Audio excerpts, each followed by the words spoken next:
Hey guys, it's Studios here, and we are back today with a new What If video. I used to do this series last year during the off season. I kind of took a break from it for a while, but I think this one is probably one of the more interesting what ifs there is out there because there's so many layers to it, and one little change or one little decision really would have spiraled down into making a myriad of other things happen, which I think is what makes this so interesting. So obviously you read the title. What if Flash Vertical Velocity at Great Adventure opened in 2024, if it opened as scheduled in the 50th anniversary season? Well, there's a lot that would have happened. For starters, construction probably would have had to start quite a bit earlier than it did, which is also kind of complex because the ride was a very last-minute addition to Great Adventure. They only found out about it maybe a few months before the end of the 2023 season, which typically when you're building a roller coaster, you're going to know about this at least a year or two in advance, for the most part at least. And Flash kind of coming in last second was definitely a bit of a curveball in addition to everything else they were trying to do for the 50th anniversary season. And on top of that, there was the merger between Six Flags and Cedar Fair and all this uncertainty around that, plus the fact that I'm sure Legacy Six Flags were making some last second changes as they got closer and closer to the merger. So that probably is why Flash wound up opening late. But let's just say somehow they were able to pull it off and Flash opened as scheduled. Now, there was never necessarily a day it was scheduled for, but let's just say it opened on July 1st, which was the park's official opening day in 1974, and they had a little bit of a celebration for it in 2024 since it was the 50th anniversary of the park's operation. So it would have been awesome to see Flash open with that, and I think that was the plan for a while. Unfortunately, construction obviously didn't move as quickly as it needed to, most likely due to the fact that the merger was incoming and they were kind of reevaluating what they were going to do with the ride. But regardless, let's say it opened on July 1st of 2024. Now, at this point, this is the exact day that the two companies, Six Flags and Cedar Fair, merged, which pretty funny how it wound up happening on Great Adventure's actual 50th anniversary birth date. But again, Flash opens, it's pretty well received. Granted, it has long lines because it only can run one train. Cyborg also reopens because it was still there, it had not been removed yet. So using that as our baseline, what would have happened from there?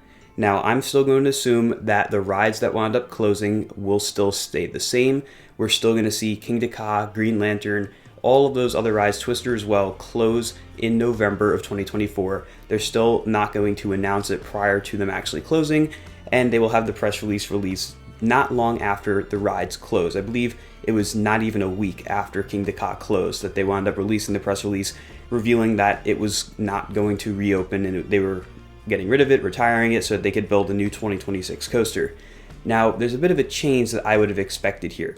So, as we know, Cedar Point opened Top Thrill 2 in early 2024 at the end of April, early May, and it was only open for 8 days before it wound up closing. Now, this still happens in this timeline because, again, nothing really would have changed to make that not happen. But where things really start to get a little interesting is when it comes to Siren's Curse, which has kind of been juggled around by a few different parks. It was originally at Six Flags Mexico, and it was presumed that that actually came from Energylandia, who had canceled the tilt coaster. So Six Flags was able to get it, and they were going to build it at Six Flags Mexico, but they had some issues, and they weren't able to build it at Six Flags Mexico, so they wound up giving it to Cedar Point, presumably because Top Thrill was closed for most of 2024, and they figured, you know what, let's put it here, just in case there's any issues with Top Thrill. There is still a new coaster that is guaranteed to be open no matter what. That is pretty much what happened in our timeline.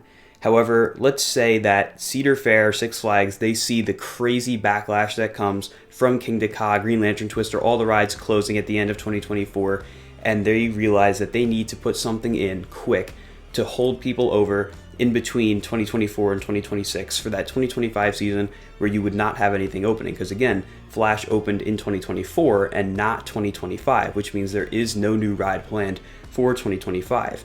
With that knowledge, who's to say they wouldn't have taken the tilt coaster from Six Flags Mexico and instead of giving it to Cedar Point, brought it over to Great Adventure? Now, I know this sounds a little crazy, but when you start thinking about it from a logical standpoint, it does kind of make sense, right? Flash opens, and it's not necessarily like a massive, crazy ride. I mean, it's more or less family thrill ride. Granted, we have not ridden it yet at the time I'm recording this, so we don't know how thrilling the ride actually is. But let's say it does fairly well. I mean, it's not anything crazy marketable. It's the world's first Super Boomerang, at least the North America's first Super Boomerang, so that's about all of the marketing you're going to get out of it.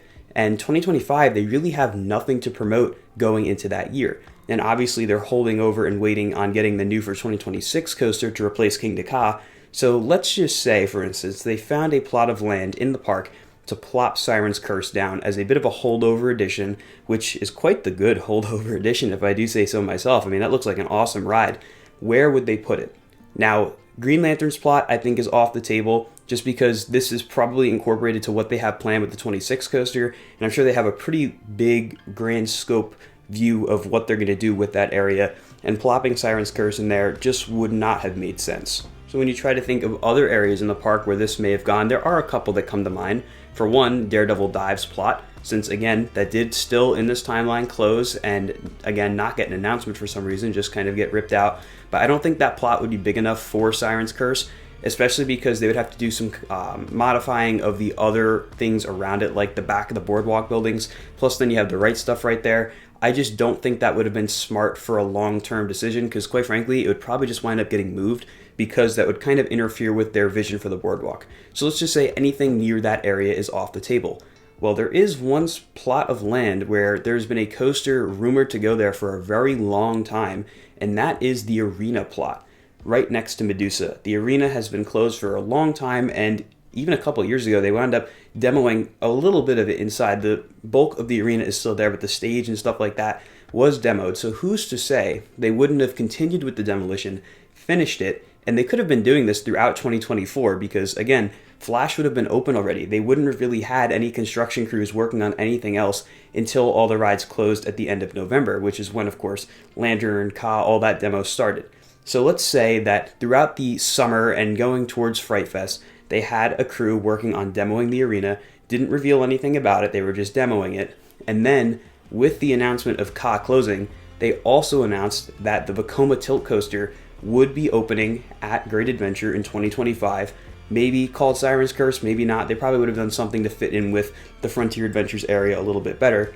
Or maybe they would have announced it a little bit earlier, that way people wouldn't necessarily be as upset about King Ka, because again, you have the knowledge of a 2025 coaster coming without the knowledge of knowing that King Ka is closing, so people would kind of be distracted by the fact that, ooh, we're getting a tilt coaster in 2025. Then when King Ka is announced to be closed, and then they also announced that the 2026 coaster is coming, people really aren't as upset because, again, you had Flash in 2024, really cool addition, you're getting a Vekoma Tilt Coaster in 2025, and then you're getting the giant big replacement for King Ka in 2026. I also want to thank Normal Coaster for the Siren's Curse layout that you're seeing here in the park, and of course Radzad Productions for the park file of Great Adventure. Now, believe me, I understand that this sounds a little ridiculous because Great Adventure getting 3 fairly substantial coasters back to back to back does sound kind of insane, especially because at this time, again, they were kind of still evaluating the portfolio and trying to figure out how their addition strategy is going to go. But again, they wound up taking Siren's Curse from Six Flags Mexico and putting it at Cedar Point, and it looks like it's going to open at a pretty decent time too, because most of the track's already up, which is amazing that they were able to get the ride up so fast. So who's to say they couldn't have done the same thing at Great Adventure? Granted, there's then the issue of, well, at Cedar Point, let's say Top Thrill 2 does have issues, and then they don't have another coaster to kind of hold people over in case that were an issue. Now, I do understand that perspective, but I'm assuming that Top Thrill 2 is going to have no issues once it does reopen. At least I am hoping that it has no issues, because it is a really, really great ride, and I hope people get to experience it. So really, it won't matter that much for Cedar Point, because again, they already have a ton of rides anyway. Great Adventure is in the process of ripping out a ton of rides. So it's really important, in my opinion at least, that they would have something to hold over at Great Adventure versus Cedar Point. Because Cedar Point, all they're really getting rid of is Snake River Falls and presumably their Sky Coaster as well. So really, that's not that big of a loss compared to Great Adventure losing King Ka, Zumanjaro, Green Lantern, etc., etc.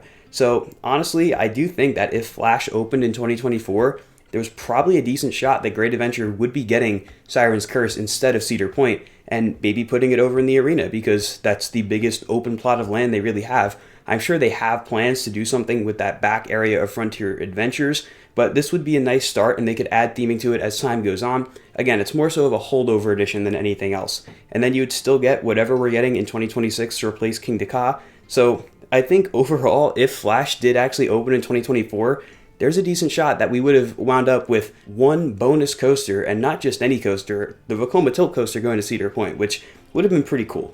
But again, this is just a what if, not necessarily something that ever would have happened, just kind of speculating, having fun with it. So that's going to do it for what if Flash Vertical Velocity opened in 2024 as planned, and what would have happened if it did. If you guys enjoyed this video, be sure to like, comment, and subscribe, and I'll see you all in the next video. Goodbye, guys.